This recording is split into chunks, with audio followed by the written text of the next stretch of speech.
going on, everybody? Out here knocking some of these tops down. When I say knocking them down, cutting them down where they ain't so bushy. That way when I clean up, it ain't so messy on me. I think that was some of my problem the last time, trying to get it in the pile with the skid steer or whatever. I've been stumping with the 395 and it's been doing good. The only thing is, I don't know if it's the, I don't know that if it's the,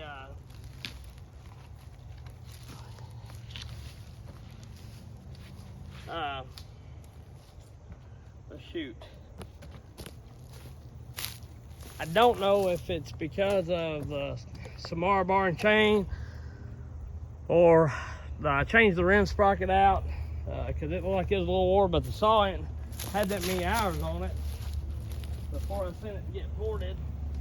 It definitely don't have many hours on it after it come back from being ported. But anyway, I changed it out because the chain kept on popping off. I thought it was because of the 32-inch bar, but it done it on the 28 even. So, but nonetheless, I've got this skip chain on the. I've got the hose former skip chain on this 395 because we all know I can't get it to work on the steel, so I'm going to try it on this anyway. I've not heard anything back from hose former, and as of yet. But I can tell you right now, if we don't do something, they don't do something to make it right or something, I'm just going to start. I found the Oregon 100-foot reels of the Oregon, it ain't the EXL, it's the EXJ full skip. I'll start getting it just because. This is red oak. I'm gonna cut a couple cookies. I'm gonna get the 661 too. Like I say, this is a brand new full skip. Let's see how it does.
Good, it throws the chips. It's stretched a little bit, of course, but throws chips really good. And sometimes with these hardwoods, that's kind of a problem, even on the smaller ones. The chips get so bound up, you know. and that helps move chips faster. So I learned that. Took the anyway.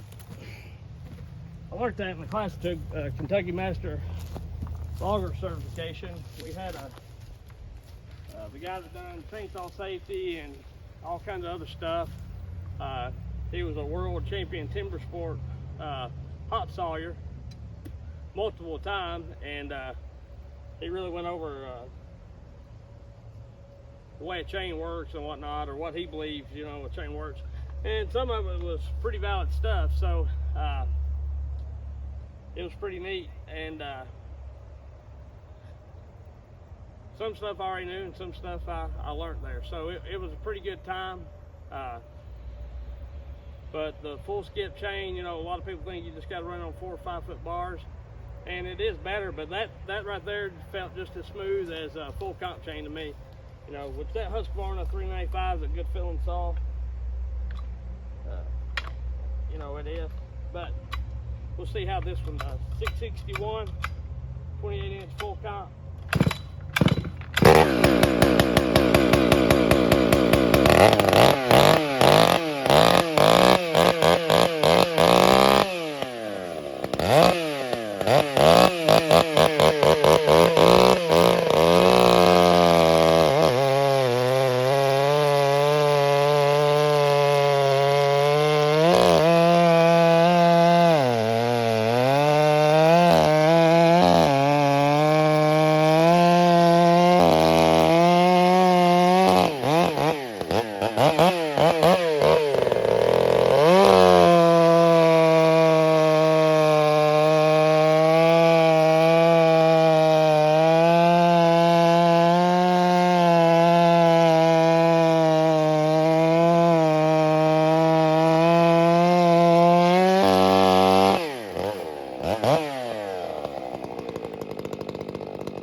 And the saws, but you know, that full skip chain feels just as smooth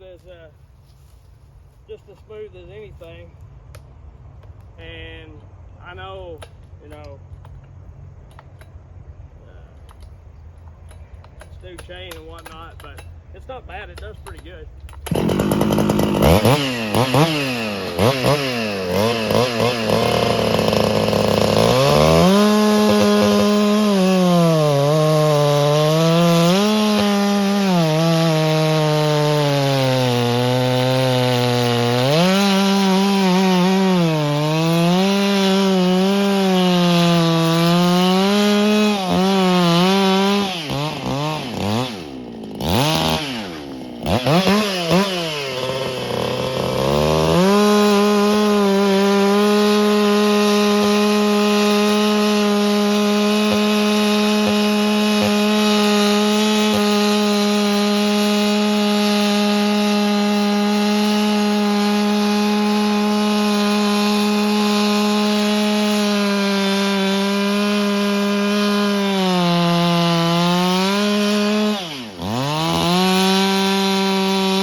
jamming on that thing hard as I could, pretty much. And of course it slows it down.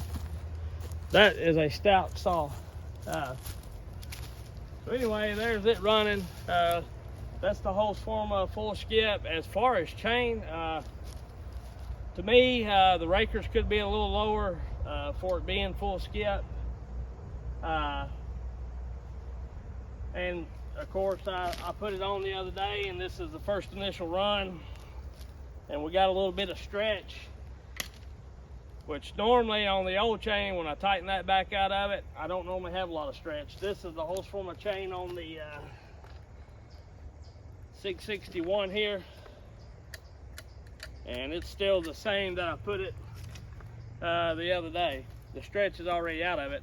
I've never experienced a chain that didn't stretch some. Some people say this chain stretch worses.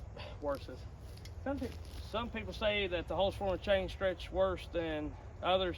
I don't think it stretches any worse, but it stretches to me like all the rest. So anyway, it's not bad chain. If I could get it, you know, I would run this chain if I could get it to work on my steel saws. I don't know why it won't work on the steel saws. I have no earthly idea. It'll work, like it'll run and slide, but if you leave the clutch cover halfway loose.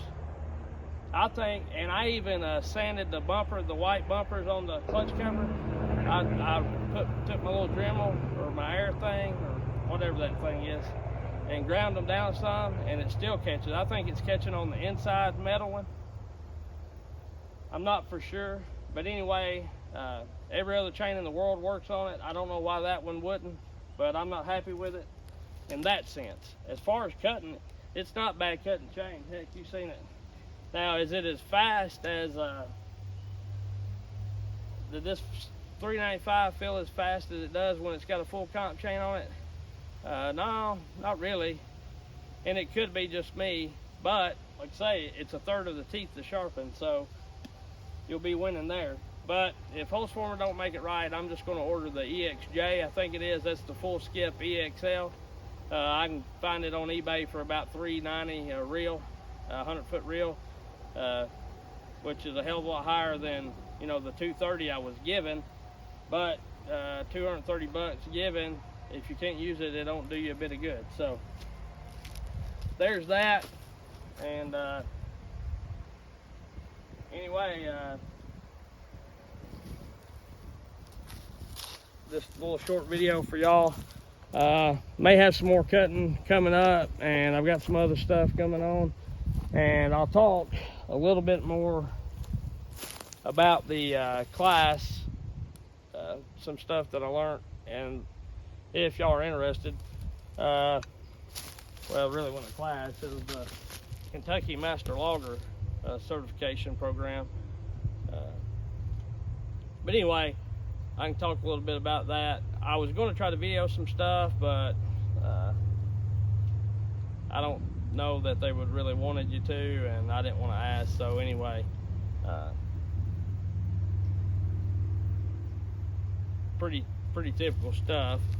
Most of it was just learning OSHA laws, timber trespass, and how to work around water, streams, creeks, sinkholes, all that kind of stuff, and make sure that you keep the forest in as good a shape as you found it. So anyway, there you go. We'll catch y'all later.